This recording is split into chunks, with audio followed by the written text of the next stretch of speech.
ঐ মহাৰাণী, তই যে ধুই আছ, ঘৰৰ কাম কোনে কৰিব হা? ঐ, তোক মই কি কৈছো তই শুনিছ নাই?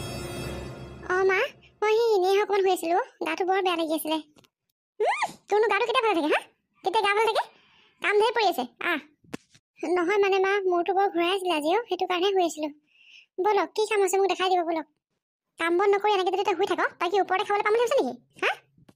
মাৰ মূৰটোতো খালিয়ে, এতিয়া মোৰ মূৰটো খাবলৈ আহিছ। মা, আপুনিনো সদায় একেখিনি কথাকে কেলে কৈ থাকে বাৰু? আৰু মই দেখোন আপুনি যি কাম কৰিবলৈ দিয়ে সেয়া সকলো কাম কৰোৱেই, তাৰপিছত আপুনি মোক সদায় একেখিনি কথাকে কেলে কৈ থাকেনো বাৰু? তোক সদায় কৈ থাকিলে তোৰ মনত থাকিব, নহ'লে তই আকৌ পাহৰি থাক নহয়।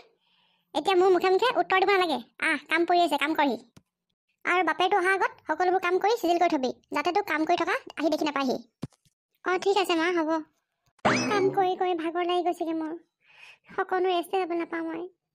মা, তুমি থকা হ'লে চাগে এনেকুৱা কেতিয়াও নহ'লহেঁতেন মোৰ লগত। মোৰ মাহীমা বহুত বেয়া মা, মোক বহুত অত্যাচাৰ কৰে মায়ে। তুমি য'তে আছা মা, তুমি চাগে সকলোবোৰ দেখিয়ে আছা মোৰ লগত মাহীমাই কি কৰি আছে। ঐ, তই ওলাই আহিছনে? কাম ধেৰ পৰি আছে, সোনকালে আহ। যাওঁ, কামকেইটাকে কৰি লওঁগে। ভগৱান, নাজানো আৰু তুমি মোৰ লগত কি কৰিছা এয়া। বাজনীলে বেয়া লাগে পাই, অকল কামকে কৰি থাকে তাই। ইটোৰ পিছত সিটো, মায়ে দেখোন অকল তাই কামতে লগাই থাকে। মায়েনো এনেকুৱা কেলে কৰিব লাগে বাৰু বাৰ লগত? মোৰ বহুত বেয়া লাগে তাইলৈ, কিন্তু মই একো ক'বও নোৱাৰোঁ মাৰ পৰা। বাবু, তই ভিতৰত আছ? গোটেইখন বিচাৰি ফুৰিছো, ইমান মাতি আছো, মাতিব পৰা নাই তই মোক হা? মা, মই ভিতৰতে আছিলোঁ। কোৱাচোন, কেলেনো বিচাৰি ফুৰিছিলা? ৰুটি বনাইছো, ৰুটি খাই লহি। আৰু গাখীৰো গৰম কৰি থোৱা আছে, সেইবোৰ এতিয়া নাখালে মানে ঠাণ্ডা হৈ যাব নহ'লে। খাই লহি। মই খাম বাৰু। পিছে বায়ে খালেনে মা? তাই এতিয়া কাম কৰি আছে, কাম কৰি হ'লে মানে খাব নহয়। আৰু অকল আমাৰ কেইটালে বনাইছিলো, যদি থাকি যায় তাৰ পৰাই খাব আৰু তাই। তই বাৰৰ কথা ইমান চিন্তা কৰি থাকিব নালাগে, সোনকালে খাই লহি। আমাৰ কেইটালেহে বনাইছিলে মানে? বালে কি তুমি নবনালা নেকি? তাই একেবাৰে দুপৰীয়া ভাতে খাব আৰু এতিয়া কাম বন কৰি আজৰি হোৱাই নাই, কেতিয়া আজৰি হ'ব ঠিকান নাই। সেইকাৰণে একেবাৰে দুপৰীয়া ভাতে খাব। তই সেইবোৰ চিন্তা কৰিব নালাগে নহয়। বায়ে খাইছে নাখাইছে, তোক খাবলৈ মাতিছো, খাই লহি। কিন্তু মা, খাবলৈতো ইমান টাইম নালাগে নহয়। তাই কামৰ মাজতে দেখোন খাব পাৰিলেহেঁতেন। তোক খাবলৈ মাতিছো, তই খাই যাহি। তই বেলেগৰ কথা চিন্তা কৰিব নালাগে নহয়। ইমান মৰম একেবাৰে বায়ে ক'লে। এটা কথা মনত ৰাখিবি, সেইজনী তোৰ নিজৰ বায়ে নহয়, গম পাইছ নহয়? সেইজনী মোৰ সতিনী ছোৱালী হয়, সতিনী। ডাইনিঙতে উলিয়াই থোৱা আছে, খাই লহি। মাৰ যে চিন্তাধাৰাবোৰ কেতিয়া সলনি হ'ব নহয়। সেইজনী মাৰ সতিনী ছোৱালী হ'লেও মোৰেতো বা হয়, নিজৰেতো হয় আমাৰ। মায়ে এনেকৈ কেলে ভাবিব নোৱাৰে বাৰু? বায়ে কিমান ভোকত চাগে কাম কৰি আছে দেখি। মোক খাবলৈ দিয়া ৰুটিকেই তাইতে থৈ দিম মই মনে মনে। নহ'লে মানে মায়ে তাইক খাবলৈ নিদিব এতিয়া। দুপৰীয়া একেবাৰে কাম কৰাৰ পিছতে তাইক ভাত খাবলৈ দিব। এনেকৈ কেনেকৈ হ'ব বাৰু? মাৰ মনটো অকণমান সলনি কৰি দিয়াচোন প্ৰভু। দিনটো অকল কামতে লগাই থাকে তাইক মায়ে, সময়মতে খাবলৈও নাপায়। গোটেইজনী ক্ষীণাই গৈছেগৈ পাই। দেউতাকো সেইখিনি কথা ক'ব নোৱাৰোঁ মই। কি কৰোঁ মই একো ভাবি পোৱা নাই। বাবু, খাই লহি। মা, গৈছোঁ। যাওঁ খাই লওঁগৈ। মোৰ পৰাই বালে ৰুটি এটা থৈ দিব লাগিব মনে মনে। বা, বা। ভাইটি, কচোন। বা, তোৰ চাগে বহুত ভোক লাগিছে ন? নাই লগা ভাইটি, মোৰ এইবোৰ অভ্যাসে আছে আৰু। মই সকলো জানো বা। মই এতিয়া কৰোঁ বুলি ক'লেও একো কৰিব নোৱাৰোঁ। মই তোৰ ৰুমতে প্লেটখনত ৰুটি থৈ আহিছোঁ, তই খাই লেগে যা মা নাহোঁতেই। আৰু ছাইডত থকা কাপটোতে অকণমান গাখীৰ থৈ আহিছোঁ, যা খাই লেগে সোনকালে। মোলৈ আকৌ এইবোৰ কিয় থ'ব লাগে ভাইটি? মায়ে গম পালে এনেই আকৌ পিটিব। সেইবোৰ নকৰিবি আৰু নেক্সট টাইমৰ পৰা। হ'ব দেচোন, সেইবোৰ কৰিম নকৰিম সেইবোৰ পিছৰ কথা। তই এতিয়া মা নাহোঁতে সোনকালে খাই লগে যা, খাই পেলাই বাচনকেইটা ধুই থবি। ভাইটি, এইখন ঘৰত তোৰ বাদে আৰু মোক কোনো বুজি নাপায়। তোৰ বাদে আৰু মোক কোনো বুজি নাপায় ভাইটি। দেউতাই একো ক'ব নোৱাৰে, কাৰণ দেউতাৰ আগত মায়ে বহুত ভাল হৈ দেখায়। আৰু দেউতাক মই এইবোৰ কথা ক'লেও দেউতাই চাগে বিশ্বাস কেতিয়াও নকৰিব ভাইটি। তই সকলোবোৰ গম পাওঁ, তোৰ বাদে এখন ঘৰত মোক বুজি পোৱা মানুহ কোনো নাই ভাইটি। বা, তই দুখ নকৰিবি, চাবি ভগৱানে এদিন তোৰ লগত ভাল কৰিব। আৰু মই আছোঁ নহয় তোৰ লগত, তই এইবোৰ একো চিন্তাই নকৰিবি বা। তই এতিয়া যাওঁ সোনকালে, মা নাহোঁতে খাই লগৈ। হ'ব দে ভাইটি। হেৰা, কি হ'ল কোৱাচোন? এনেকৈ যে ভিতৰলৈ মাতি আনিলা আৰু সদায় কম বুলি কৈ কথাটো তুমি নোকোৱা। কোৱাচোন আজি কিনো হ'ল তোমাৰ? নহয় মানে মই কথা এটাই ভাবিছোঁ, আপুনি একো ভুল নুবুজিব। কি কথা নোকোৱাচোন বাৰু? মানে গাভৰু ছোৱালীজনী ঘৰতে সোমাই থৈ দিলে দেখিবলৈ ধৰকচোন ভাল নালাগে নহয়।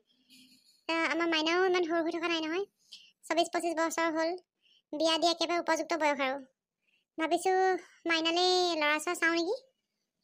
অঁ সেইটো কথা হয় বাৰু দেহি ছোৱালীজনী বিয়াই দিব হ'ল আৰু পিছে তাইক সুধিছিলা নেকি তাই কোনোবা আকৌ চাই থৈ দিয়া আছেই নেকি নিজে পচন্দ কৰি থোৱা নাই নাই তাইক মই সোধা নাই বাৰু।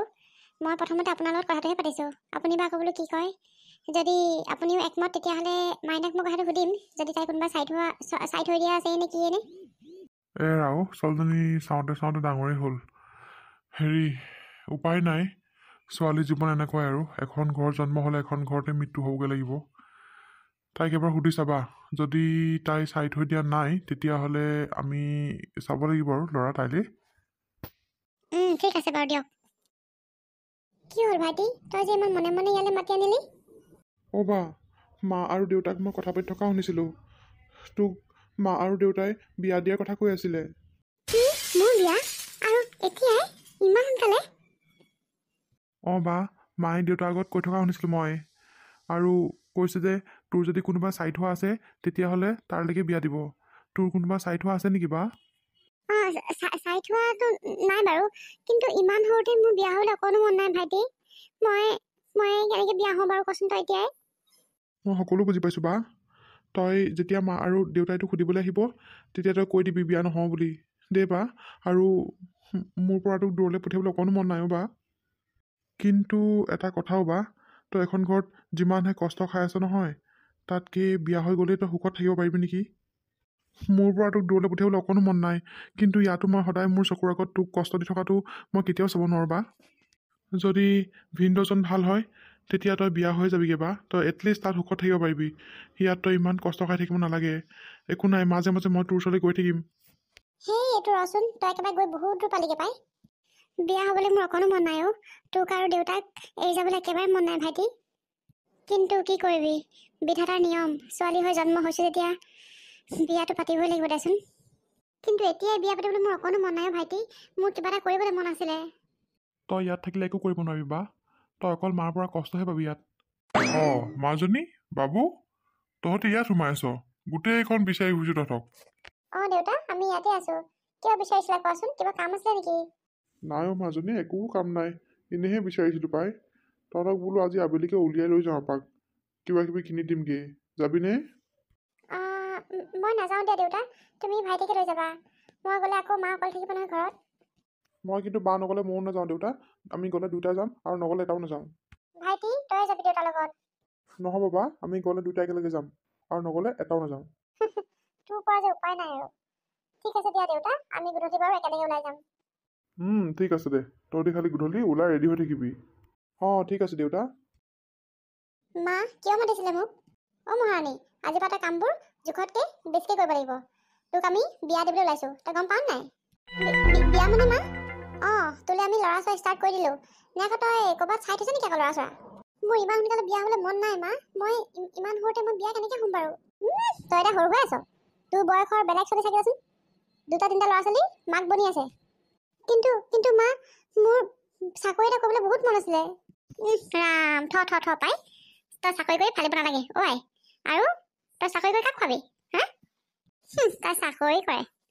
মা মই সঁচাকৈ কৈছোঁ মোৰ এটা ভাল চাকৰি কৰিবলৈ মন আছিলে যা চাকৰি কৰিবি যা। বিয়া হৈ পেলাই গিৰিয়েকৰ ঘৰত ভাত পানী বনাবি গিৰিয়েকৰ কাপোৰ কানি ধুবি শাহু শহুৰৰ যতন ল'বি গম পাইছ নাই। সেয়াটো এটা কামেই হয় সেয়া চাকৰিয়ে হয়। এই চাকৰিটো গিৰিয়েকৰ ঘৰতে কৰিবিগৈ দেই। বাওনা হৈ চন্দ্ৰলৈ হাত নেমেলিবি। মা কিন্তু মোৰ এতিয়া বিয়া হ'বলৈ সঁচাকৈ মন নাই ভালকৈ ক'লে কিটা বুজি নাপাওঁ নেকি হা কি বিয়া নহয় কৈ আছ। তোক ইয়াত মই আৰু পঢ়ি থাকিব নোৱাৰোঁ বুজিছ নাই। ইয়াতো ওপৰতে মই খোৱা বোৱা দি থাকিব নোৱাৰোঁ। ওপৰতে খাবলৈ পিন্ধিবলৈ পাইছোতো এতিয়া বিয়া নহয় মই ক'বলৈ আহিছ। তোক ইয়াত কিবা বুঢ়ী ঘৰলৈকে ৰাখিম বুলি ভাবিছ নেকি তোক কিবা বুঢ়ী ঘৰলৈকে চাম বুলি ভাবিছ নেকি নহয় মা মোৰ এতিয়া বিয়া হ'বলৈ মন নাছিলে। ভাল কিবা কাম এটা কৰি লোৱাৰ পিছতহে বিয়া হ'বলৈ মন আছিলে মোৰ। আৰু তোমাক দেখোন মই সকলোবোৰ কামতে সহায় কৰি দিওঁ মা। সকলো কামেই ময়ে কৰোঁ। আকৌ তুমি যে মোক কৈছা মই ওপৰতে খাওঁ বুলি। থ হয় তই এনে কাম কৰি ফালিছ থ। মুঠতে মই যি কৈছোঁ সেইটোৱে কৰিবি। চুপচাপ বিয়া হৈ গুচি যাবি এখন ঘৰৰ পৰা। মোৰ টেটুপা গুচি যাবি আঁতৰলৈ। তোক মই আৰু ইয়াত খুৱাই পিন্ধাই ৰখাব নোৱাৰোঁ। দেউতাই যদি সোধে কবি বিয়া হ'বলৈ মন আছে বুলি তোৰ। কিন্তু মা কোনো কিন্তু নাই। মই যিটো কৈছোঁ সেইটোৱে কৰিবি। ইয়াতকৈ আৰু মই একো নুশুনো। মায়ে বাৰু মোৰ কথা কিয় অকণো বুজিবলৈ চেষ্টা নকৰে। সঁচাকৈ দেই মাহী মায়ে আজিলৈকে মোক মৰমেই কৰি নাপালে। এতিয়া যদি নিজৰ ছোৱালী হ'লোহেঁতেন ইমান সোনকালে কেতিয়াও বিয়া নিদিলেহেঁতেন। এতিয়া লোকৰ ছোৱালী যে, সেইকাৰণে মোক উলিয়াই ঘৰখন খালী কৰিম বুলি ভাবিছে। মা, তোমাক মই বহুত মিছ কৰোঁ মা। তুমি থকা হ'লে এনেকুৱা মোৰ লগত কেতিয়াও নহয় এনেকুৱা মা। এতিয়া কি কৰিম মই কোৱাচোন মা? একোৱে উপায় নাই মোৰ। এইখন ঘৰত অকল মোক ভাইটিয়েহে বুজি পায়। দেউতাও আজিকালি ইমান গুৰুত্ব নিদিয়া হ'ল। কি কৰোঁ মই একো ভাবি পোৱা নাই। মোৰ ভাল কিবা এটা কৰিবলৈ মন আছিলে, আৰু মোক যদি এতিয়া বিয়া দি দিয়ে মই কেনেকৈ মোৰ সপোনবোৰ পূৰা কৰিম বাৰু?